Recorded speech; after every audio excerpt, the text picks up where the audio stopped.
a leer Hechos 17. Como siempre digo en todas mis presentaciones, soy maestra de la palabra, significa que enseño la escritura a aquellas personas que no tienen la guía del Espíritu Santo.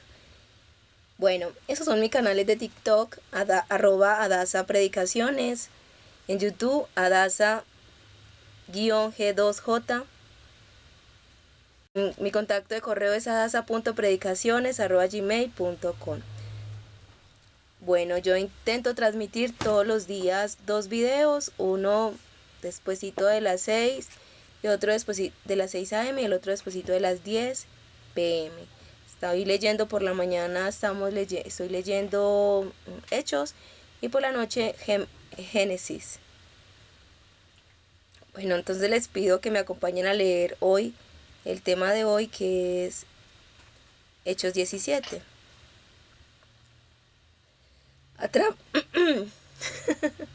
Atravesando Antípolis y Apolonia llegaron a Tesalónica, donde había una sinagoga de los judíos, y según su costumbre, Pablo fue a ellos, y por 3 sábados razonó con ellos, partiendo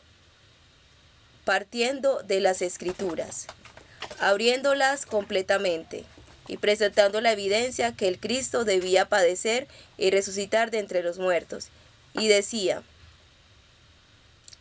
este Jesús que yo os anuncio es el Cristo.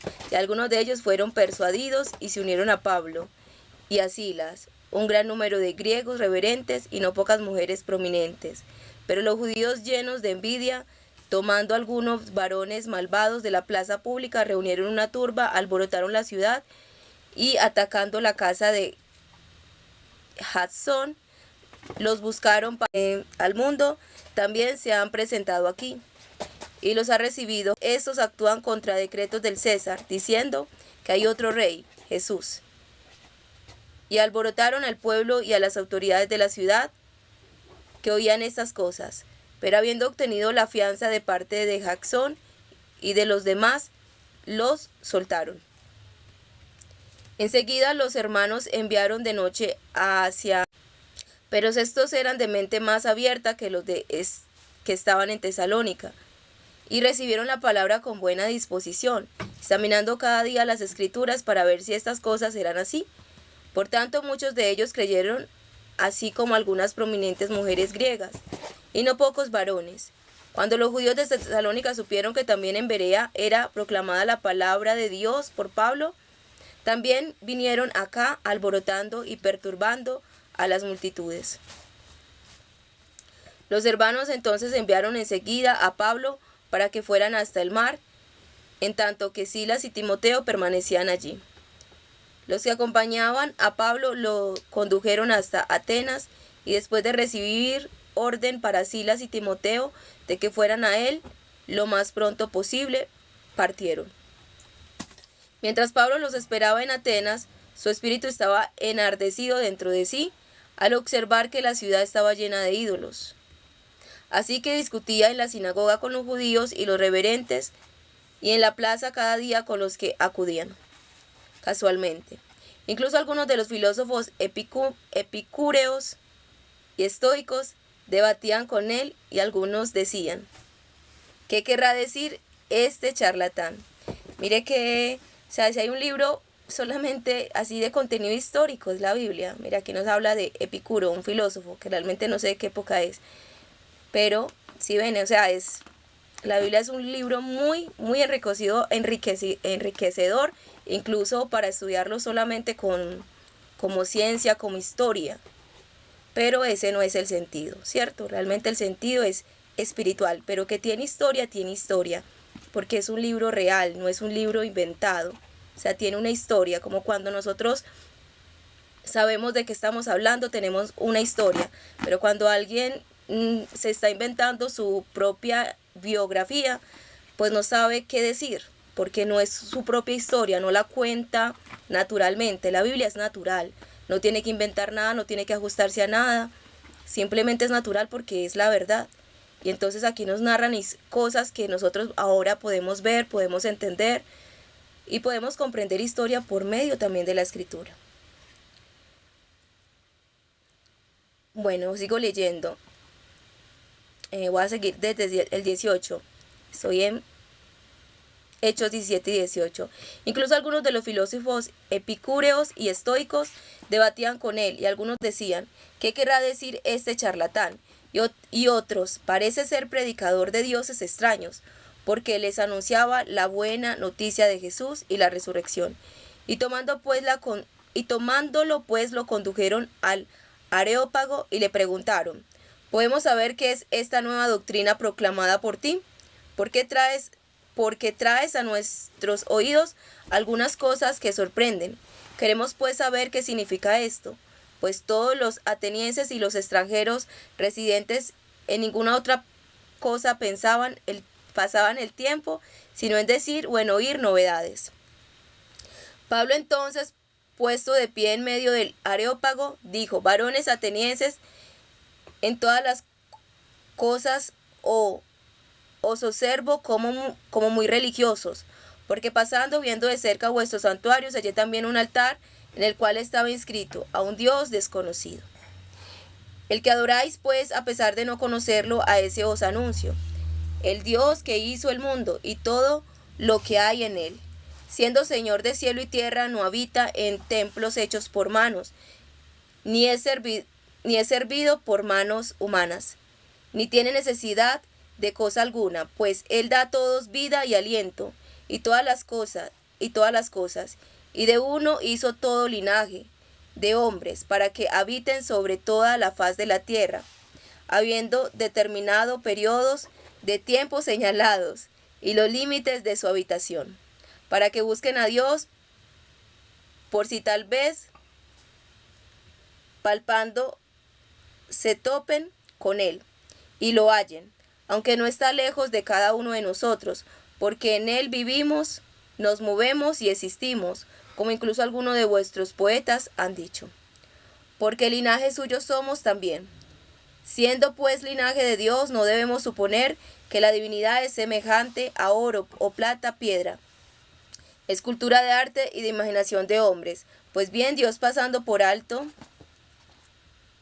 los tiempos de ignorancia, ahora manda a todos los hombres en todo lugar que se arrepientan, por cuanto fijó un día en el cual va a juzgar a la humanidad con justicia, por medio del varón que designó, presentando garantía a todos al resucitarlo de entre los muertos. Pero cuando oyeron resurrección de muertos, unos se burlaban y otros dijeron: ya te oiremos otra vez acerca de esto. Así que Pablo salió de en medio de ellos. No obstante, algunos varones creyeron y se unieron a él, entre ellos Dionisio el Areopagita y una mujer de nombre Damaris, y otros con ellos. Bueno, entonces aquí vemos en este pasaje que encontramos en este pasaje cómo Pablo fue a varias ciudades. Tesalónica, donde fue rechazado, ¿cierto? Y también a Berea, donde realmente fue aceptado, pero también ya después partió a Atenas. En esto siempre encontramos como la persecución hacia los apóstoles. Siempre hay una persecución hacia ellos, hacia aquellos que predicamos el evangelio, y una resistencia de la mente humana.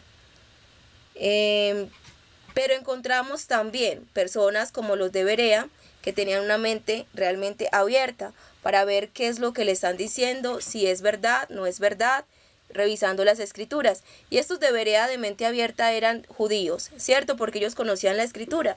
Es que la predicación no habla de otra cosa de la escritura, y me refiero al Antiguo Testamento. O sea, la predicación está basada en el Antiguo Testamento, solamente que nos muestra y nos revela.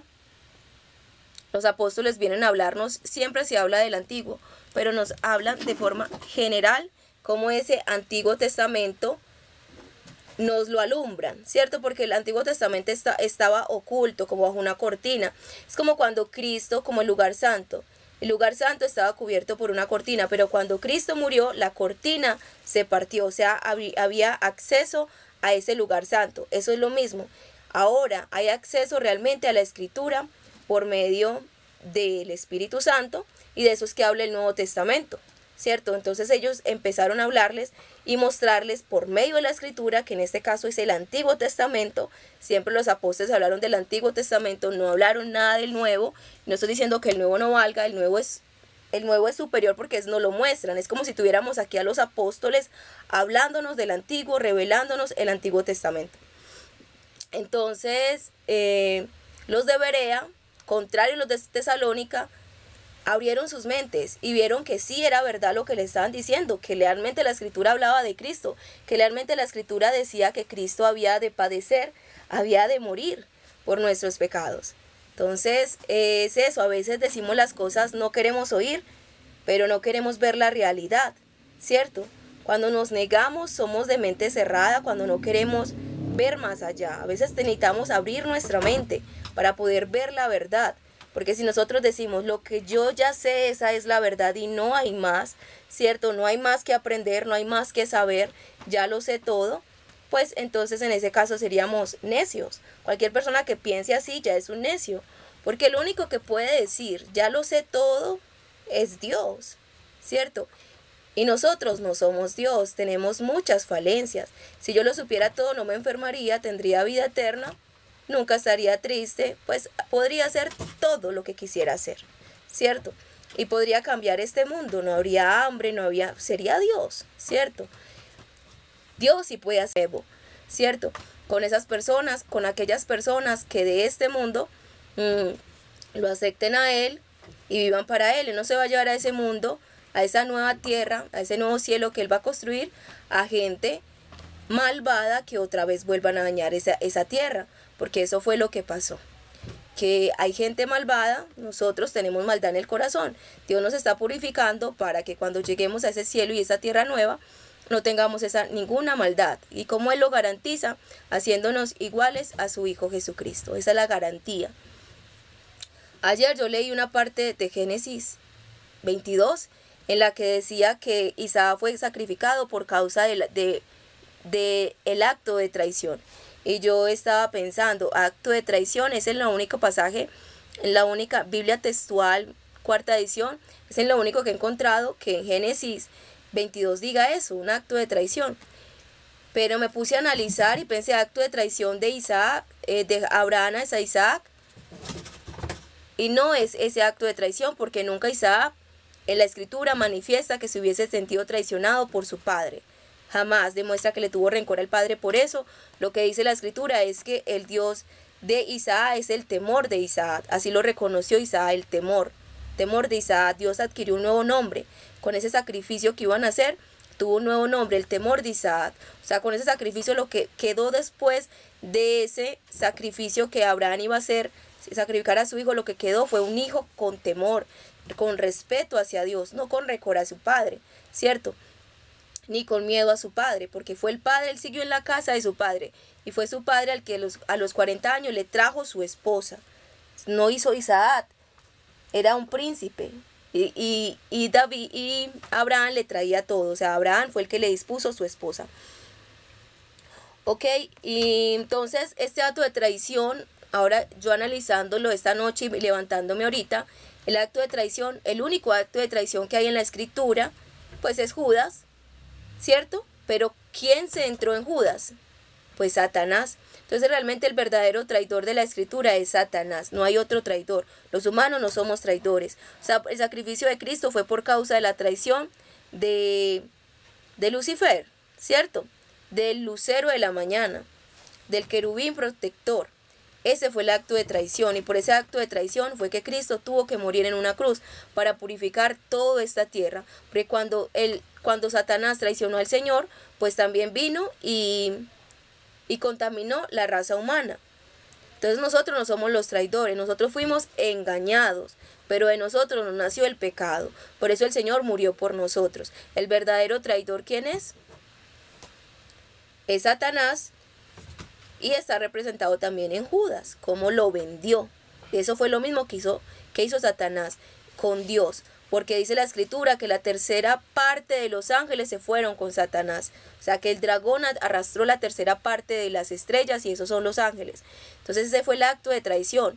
Él hizo una una revuelta o no sé cómo decirlo, pero se robó parte del ejército de Dios. Ese es el acto de traición. Por causa de ese acto de traición fue que Cristo murió, pero para salvarnos a nosotros, no para salvar a los ángeles, ¿cierto? Ellos fueron los traidores, no tienen salvación como Judas. Judas fue el traidor, no tiene salvación. Bueno, ¿y por qué les dije eso? Porque quería completar la escritura de ayer, que no quedara como en la nada. Bueno, entonces vemos aquí cómo estos judíos verdaderos, legítimos, todo el que acepta la escritura no se convierte en un seguidor de Dios, no se convierte en un traidor, o sea, se reconoce como un hijo de Dios. Traidores son aquellos que Él los creó, como dice Pablo, Él nos creó, en Él nos movemos y existimos. ¿Y que es un acto de traición? Que yo, aquella persona que me ha dado todo, quien me ha dado todo, Dios, pues no lo busque, no lo siga, no le obedezca. Eso es un acto de traición, ¿cierto? Entonces, los de Berea no eran traidores, eran gratos, eran inteligentes, eran sabios. Realmente somos muy necios. Si alguien dándonos algo, siendo amable con nosotros, nosotros lo usamos.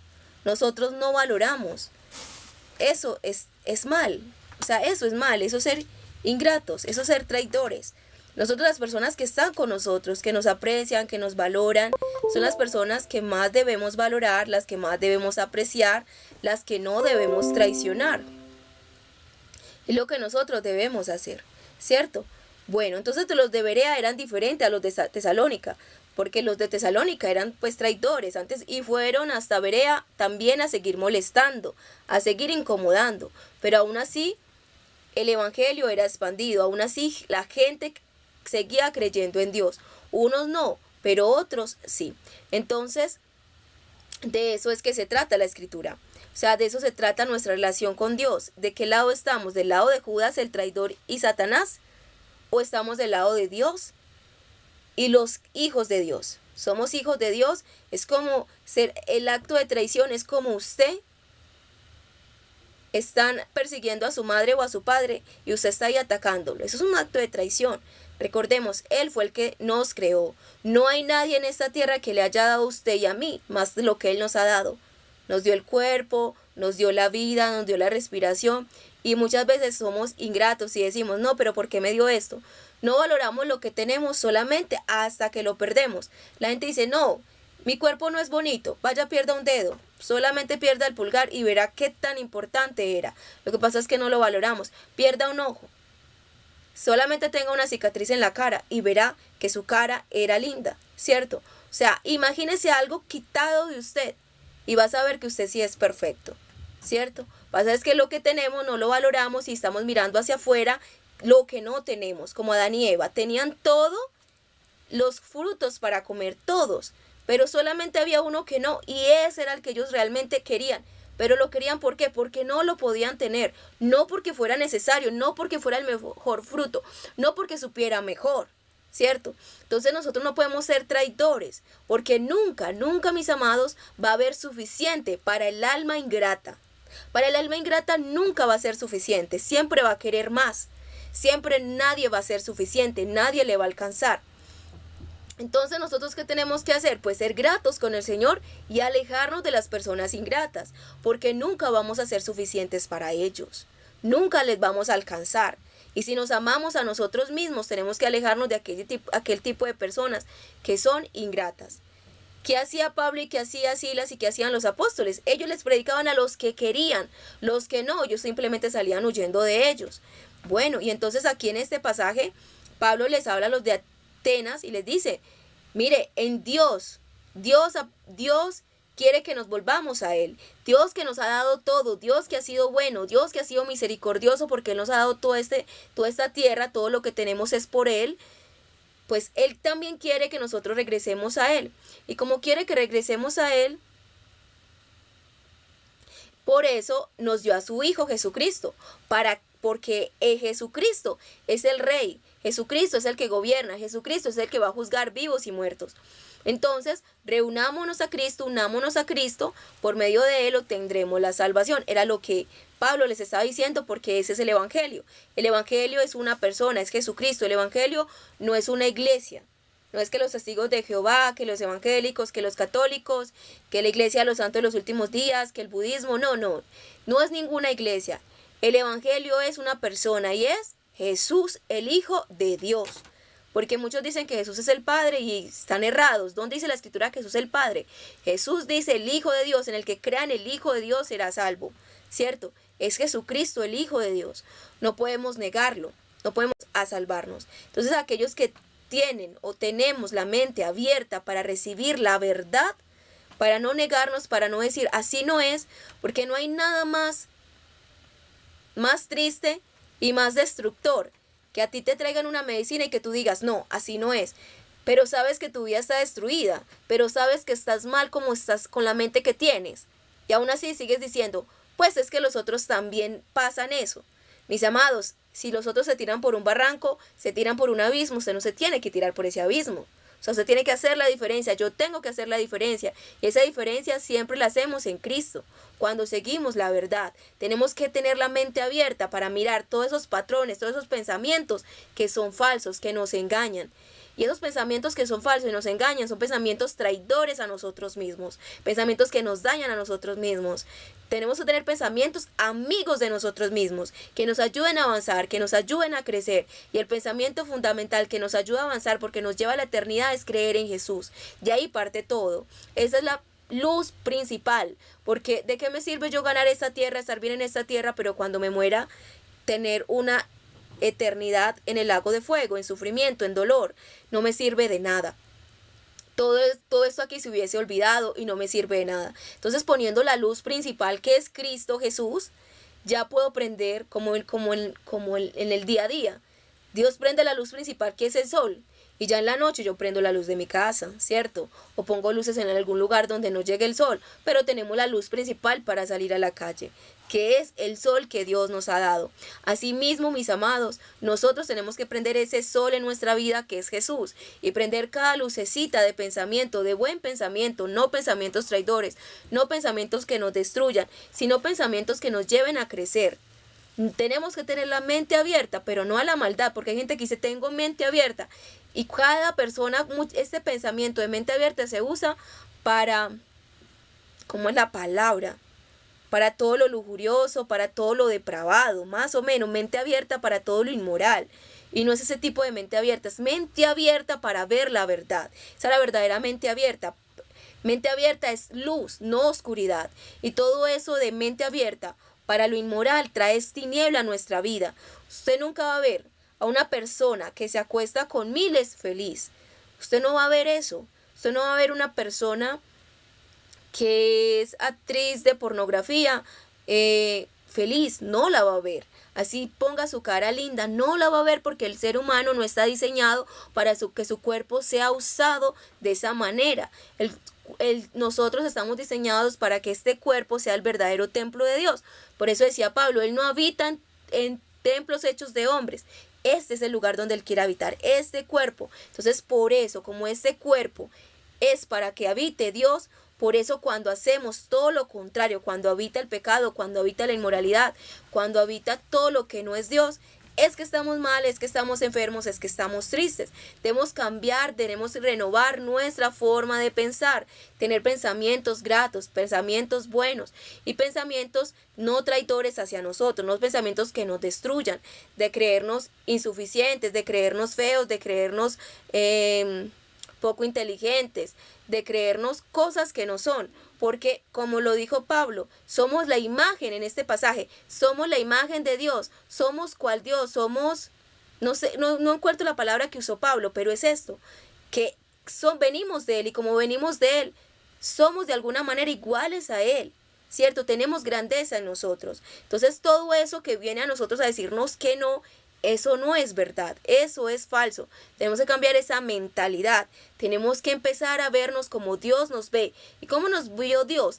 Dignos de enviar a su Hijo a morir por nosotros.